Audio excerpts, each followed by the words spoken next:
Hi, and welcome. You're listening to the X22 Report. My name is Dave, and this is episode 762B, and today's date is September 10th, 2015, and the title of this episode is U.S. Propaganda Being Used to Push the War with Syria and Russia. Now, before I get started, I just want to make an announcement of what happened yesterday and today with the site. The site was attacked. It started at midnight, and it went all through the morning, and it really got really intense around 6 or 7 in the morning or so, and the hosting company decided that they didn't want to have this interfere with their other customers, so they disconnected the database, so the site went down. And during that time, they said the site was compromised. Yes, something has happened. They don't know exactly what it is. And what I started to do was take the database and the files and move them to a backup server. So this way, the site can go back up and run. And this is what I'm doing. I'm creating the primary and a backup server. So if this ever happens again, I can switch right over to the backup server. But yes, the site was attacked. It brought it down. And it took me pretty much the entire day to get it up and running once again. But it looks like the site is running. It looks like everything is back to normal. A couple things I need to fix. The forum, maybe some other little things here and there, but it looks like everything is back to normal. I know everyone was emailing me, commenting on YouTube, and I tried to answer some people. I put some comments on YouTube to let you know the site was attacked. The best place I think to go when something like this does occur is the Twitter account, which is Twitter/X22 Report. And there I was updating what was happening. So if you wanted to follow X22 Report on Twitter, you can do that. And this way I can get the message out there of what is happening. Because it was just impossible for me to answer all the emails that are coming in and work on the server. Again, I'm a one-man shop here. I don't have a crew of people working. It's just me. So I can't be in all places at once. But I do appreciate everyone's concern, what was going on. And I was just concentrating on getting everything back to normal. Let's get right into the economic collapse geopolitical news. Now, we understand at this point in the game that the U.S. government, the central bankers, they're really going to push propaganda everywhere. And they're going to push certain bills, certain laws. And we know they will not stop taking away our rights. They're going to go completely full throttle on this. We're already seeing it with all these fake shootings. And I looked at the Virginia shooting once again, and I see a lot of people doing a lot of hard work on this. And I have the original video, and they're absolutely right. The gun that was firing, there are no shells popping out of it. And I see a lot of inconsistencies in the story. But what they're doing right now is using all these staged shootings to try to get the gun laws passed, to remove these rights from the people. And we're going to see this ramp up a lot coming up because Obama has already stated this has to be done before he leaves office.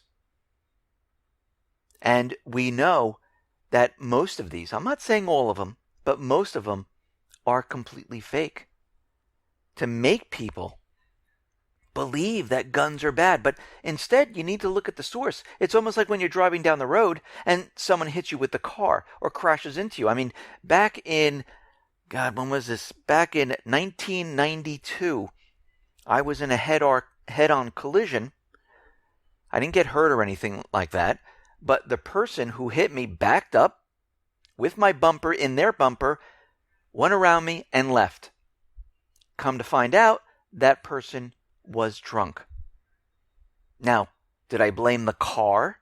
No. It was the person using the car as a weapon. The same thing with guns. The same thing with knives, with axes. It's not the weapon. The weapon can't do anything by itself. So when we see this, we need to go to the source of why this is happening. And if we look, most of these people are on medications. Most of these people have mental problems. And the FBI and other agencies use them and convince them to do things they normally wouldn't do. Or they might even take them off their medication, which actually makes it worse. But, of course, the corporate media doesn't want to talk about that. They just want to talk about the gun. Now, if someone went around with a knife and stabbed someone, and this happens many, many times, with a bat, with an axe, with a knife, there are many, many stories across the net about this.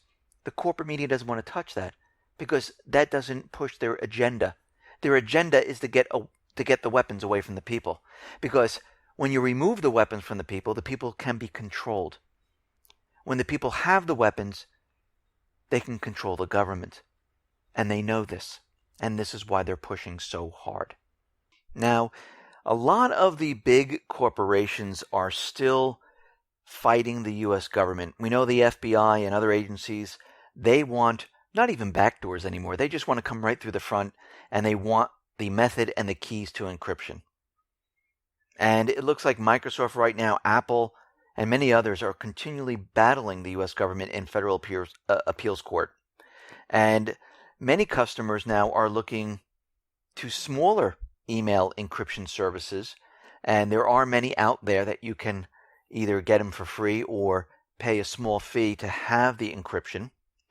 And everyone at this point needs to really protect themselves from what is happening here. I mean, we see right now that the government will do whatever they have to do to get the information from the people. And they don't care how. I mean, they want to know what you are doing, where you're making your purchases, where you're driving, what's in your email, what you're texting. It doesn't matter. They want all of this information, and they have no right to have it. And you need to use different functionality, different applications, different products to protect yourself. They're out there. You just need to use them. Startpage.com. You can use that. That will mask your searches to Google. You can also use their proxies, and I know some of the proxies in there don't allow you to see the full web page because a lot of sites will limit it, but it is there for you to use. Everything is not perfect. I mean, you can write your own encryption or find encryption to use an email service that has encryption just to make it a little bit more difficult for the government. Because there's no reason they need to read what you're writing or what you're saying. You can use blockatpocket.com. That's a sleeve that fits your phone, your iPad, your credit card, your driver's license. It's interwoven with copper, silver, and other metals to block the signal. And we know the driver's license are going to come with the RFID chips. They're going to have a barcode on the back. This will all be sent up to a central database, and they'll have all the information on you. And the RFID chip is to track you. Credit cards have RFID chips already in them. And they broadcast all the time, and people walking by with the scanner can steal your information. Actually, now it's even easier to get the information. And these sleeves just block it. Same thing with your phone. You slip it in there, it blocks the signal. You can't be tracked. So there are ways to do this, and everyone needs to do this because the FBI, the U.S. government, they will not stop until they get their way. And guess what? While they're fighting, they're going to be doing it anyhow because they don't care. They don't care about the Bill of Rights. They don't care about the Constitution. We're heading towards the end game. I mean, they would love nothing less but to get rid of it, to get rid of all your rights. And this is where we're moving right now. We're moving towards this. Now, out in Spain, we understand that Catalonia wants to have a vote and they want to secede from Spain. But Spain is saying absolutely not. We will not let this happen. Spanish Defense Minister has said that he will send out the army if they vote Catalonia away from Spain. But the ballot that they're having, they're saying that 81% back independence. And we're going to have to watch this very, very carefully, because we could see war break out in Spain. Actually, we see it happening everywhere now. Things are on the edge. I mean, if you really take a look and you really look around, everything is starting to ramp up. Propaganda is being thrown all over the place. They're talking about peace, but they're pushing war. They're talking about ceasefires, but they're firing on the other side. It's amazing.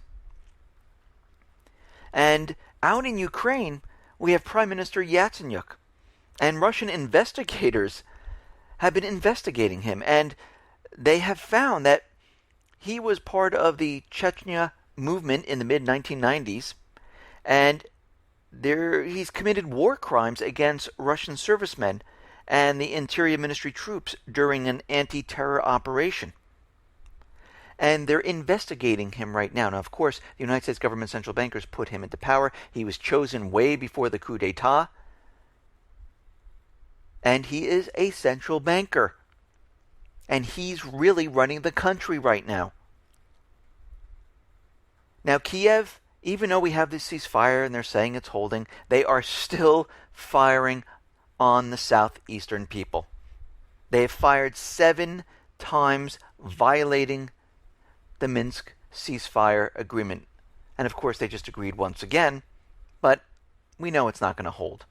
We know this was just to buy Kiev more time, because we have Poroshenko out there saying that the ceasefire is being observed, except where they're violating it. But he said this: Ukraine needs to fortify its army, and Kiev needs to be prepared for a breach and defense at any moment. Because if this ceasefire doesn't hold, they need to be ready to go. We have the Ukraine National Security and Defense Council saying, listen, any elections that the southeastern people have, they're fake. We're not going to recognize them whatsoever. We don't care what they do. They can have their elections. We're just not going to recognize them.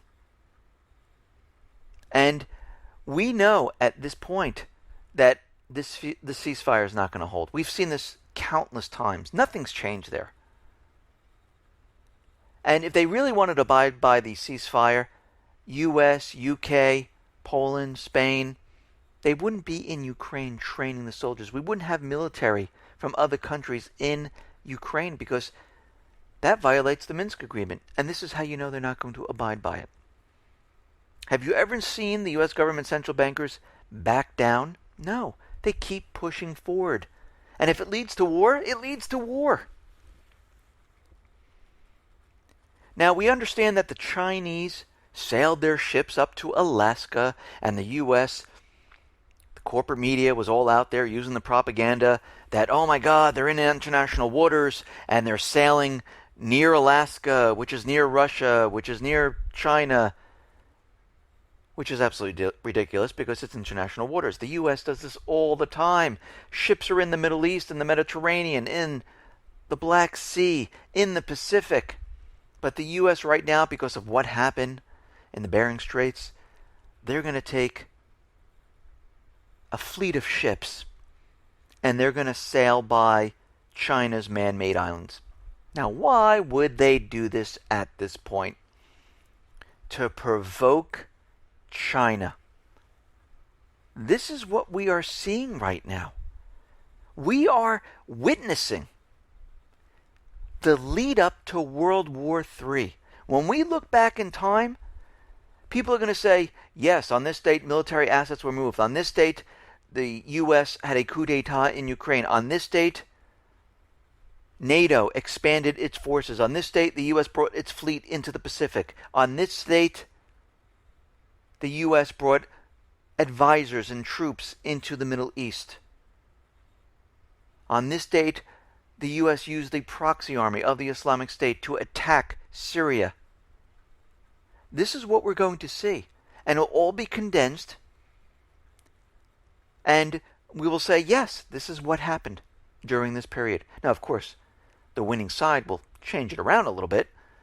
but we have it documented. We know what is happening. Now, we know that Russia and other countries are making their move to the Arctic. This is not because of global warming.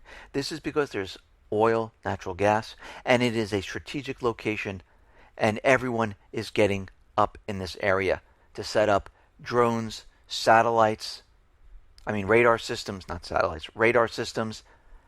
And we see the U.S. intelligence agencies plan to research potential threats in the Arctic for the first time since the Cold War because of China and Russia. The majority of the 16 U.S. intelligence agencies have commissioned, over the last 14 months, analysts to work on the Arctic on a full-time basis, basically building a spy network in this area.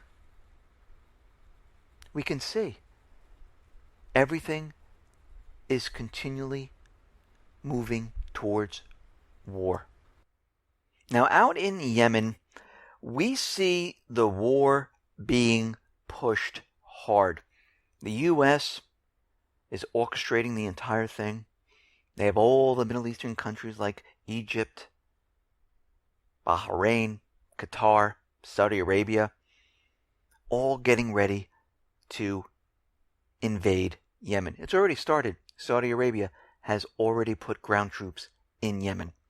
We see Egypt has 800 soldiers, which will then go into Yemen. We see Qatar, 2,000 soldiers heading towards Yemen, and this includes United Arab Emirates. Bahrain right now is calling for a ground offensive.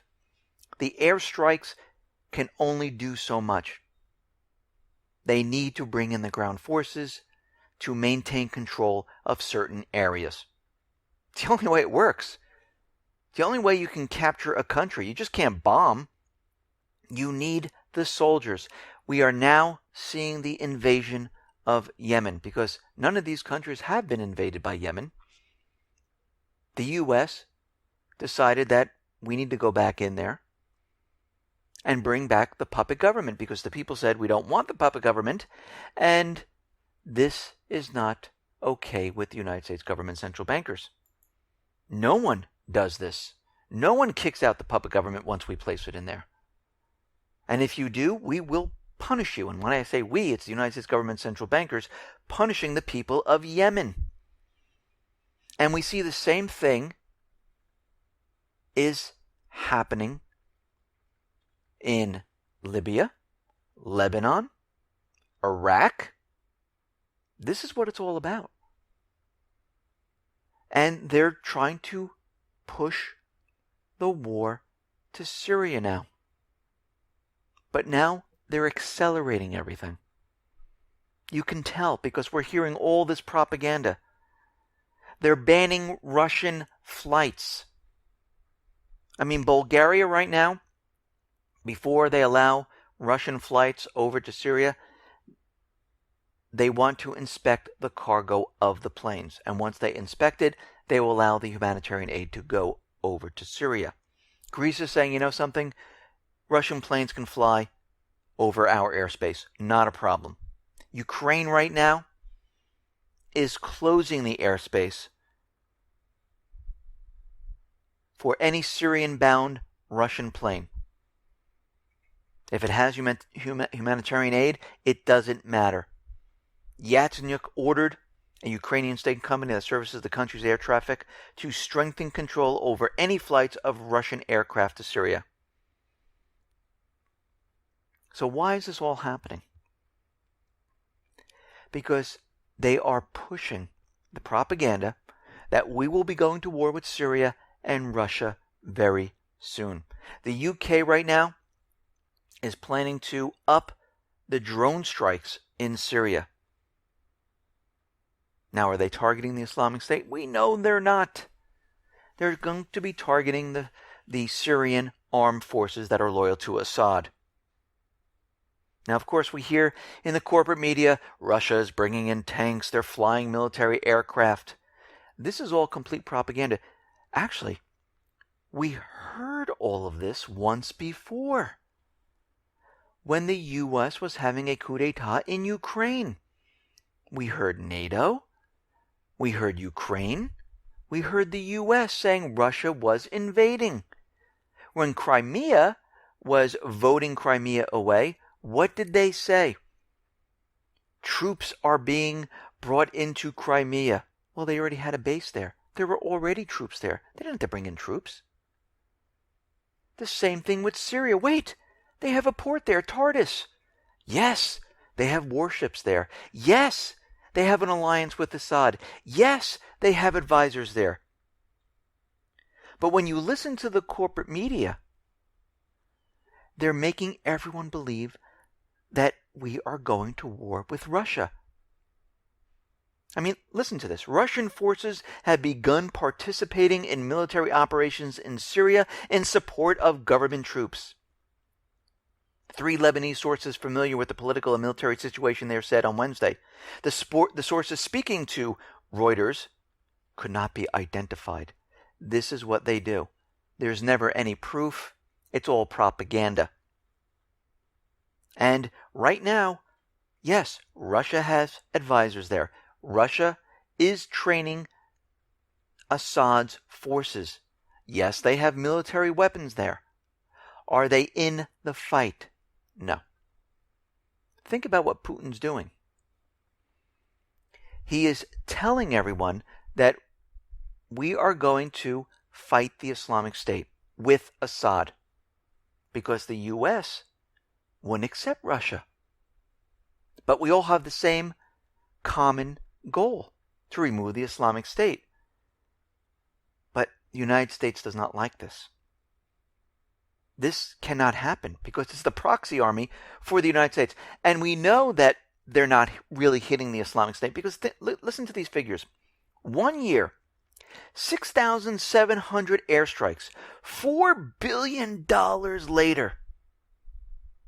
The Islamic State, still there. No sign of defeat. Actually, they expanded their territory. The Pentagon report proved it was a fake, that the Islamic State was losing. It was there for propaganda purposes only. But the U.S., they're worried, they're afraid because of the peace deal that Russia is brokering. Remember, they want to put a pipeline through Syria into Europe. They want the natural resources. They want the strategic location. They want the port. They want to have Russia out so they don't have the warm body port. And they want to put the dollar on the natural resources. This is the whole point of this. But they're worried about Russia because of the peace deal they're brokering right now. That the opposition forces and Assad would govern Syria. So Assad is still there. And this means they need to work together. And this means the U.S. can't do whatever they want in that country. They don't want this to happen. It can't happen. And right now, sources from Washington, they have confirmed that President Obama has rejected Russian President Putin's intervention against the Islamic State inside Syria. Obama communicated through Secretary of State John Kerry to Russian Foreign Minister Lavrov that the U.S. opposes any Russian military action in support of Assad going after the Islamic State. So, right from that statement, you know they don't want Russia going after the Islamic State. Now, Russia knows this. Actually, Foreign Minister Sergei Lavrov said something very interesting. Washington is making a grave mistake by appeasing those who want to use the terrorist group Islamic State to force the ouster of Assad. It's an absolutely crazy scenario that they don't want Russia to help out remove the Islamic State. And this is what Kerry said to him.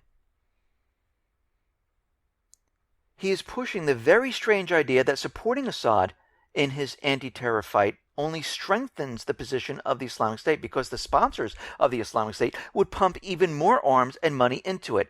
So what is he saying? If you go after them, the U.S. is going to pump in more money and arms to the Islamic State. And this situation will get worse. And Lavrov saying it's an absolute upside-down logic, and yet another attempt to appease those who use terrorists to fight dissenting regimes. He's talking about the U.S. They know exactly what is going on. And we can see the U.S. is going to push hard and fast to get Assad. Propaganda is going to accelerate at this point in time. This could be the flashpoint to World War III. Now, Putin didn't go to the Kremlin and say, we need troops to go into Syria. We need the right to do this. He did this in Ukraine. He went to the Kremlin and said, listen, we need the troops. I'm asking for it. We need to vote on this. And they said, okay, we do give you permission if the situation gets out of hand. Putin didn't even do this yet. But it doesn't matter because the U.S. government central bankers, they know they need to get this war started. And we can see already the propaganda is all over the place. Demonize Russia. Demonize Assad. They're on the same side. This is who we're going to war with. Then look at China.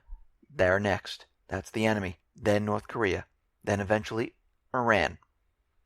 The players are always the same. Now we understand cyber attacks are going to be used for the main event. And Trend Micro right now revealed in the second quarter security roundup report that the nature of attacks are evolving. And they're not just going after, the corporate websites and those things. They're seeing the attacks are now focused on internet-connected physical infrastructure. They're saying there's been a huge increase, and the attacks are becoming more and more advanced as time goes on. And the reason for this is because they are preparing and getting ready to bring down parts of the infrastructure here in this country. Because they need to do this to prove to everyone that Russia, China, the Islamic State, these are the enemies. And they attacked America. They can't just do it in one little location. This has to be a coordinated effort around the country to happen all at once. They tried this with 9/11 to coordinate it. It didn't work out as planned because, again, they're not perfect. They're basically a bunch of bumbling idiots that kind of get things done, sometimes not at all. They make a lot of errors. But we see at this point, they've been planning this for a long time. This is not something they do overnight. This has been planned for a very long time. Operatives are already in position. Everything is ready to go. They're just waiting for the green light. The same thing with 9/11. And then we see the airspace up and down the East Coast is completely unreliable with certain radar systems and tracking systems and directional systems. And this is going to be going until October. So we need to be on the lookout for something to occur, or it might be something completely different that we didn't even see. So every little piece of information we should be looking at, and we need to call them out on it as soon as it happens. Listen, everyone, thanks a lot for listening. Be well, be safe, and especially be prepared. Thanks a lot.